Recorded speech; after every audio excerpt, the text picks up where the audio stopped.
George Andrew Jackson was born July 25, 1836 in Glasgow, Howard County, Missouri.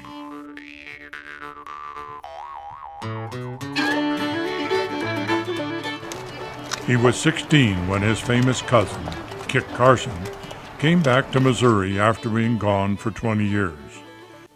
Larger than life, he was preparing for a new adventure, and he wanted young George to come with him.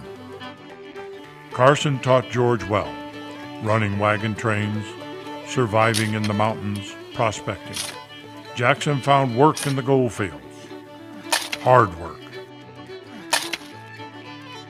George Jackson left California when he was 23. After 4 years of working different trades, he decided he felt more at home in the Rockies. He prospected along Laramie Fork and on the Sweetwater, but he was just as happy trapping and hunting to get by.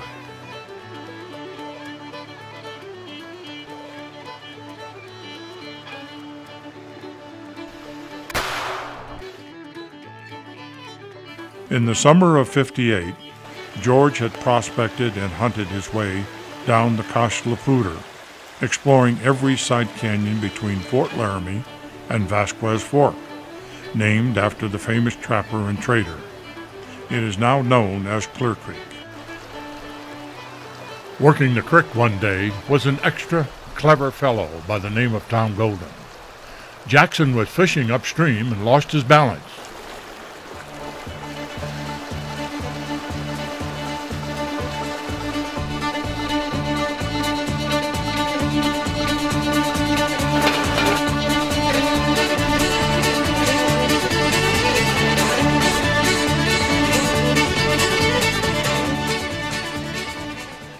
And that is how George Jackson and Tom Golden met.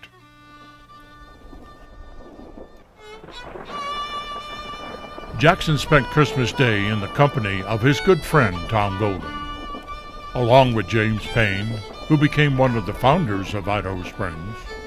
Jim Beckworth was there, a legend among mountain men, and a strange fellow by the name of Black Hawk. No relation to the Indian chief that the city of Black Hawk is named after.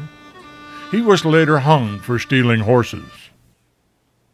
The next day, December 26th, Jackson, Golden, and Black Hawk decided they needed to replenish the camp with fresh meat.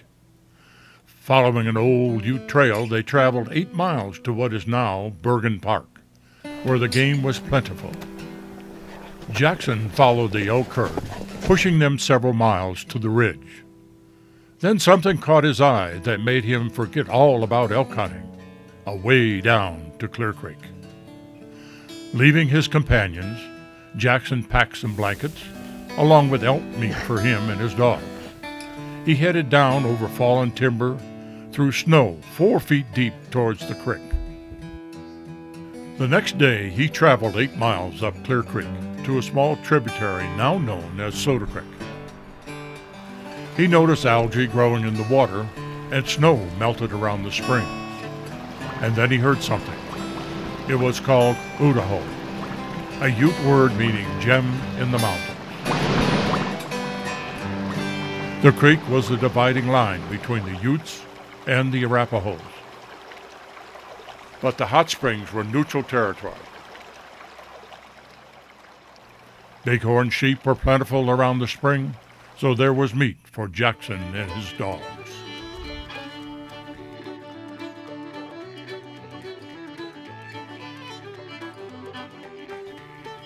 The next day, January 7th, 1859, Jackson moved up to the next creek west.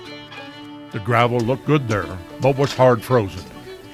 He built a fire on the rim rock to thaw the gravel, removed the fire embers, and panned out 8 treaty cups of dirt, and found nothing but fine colors. The 9th cup, he got 1 nugget of coarse gold.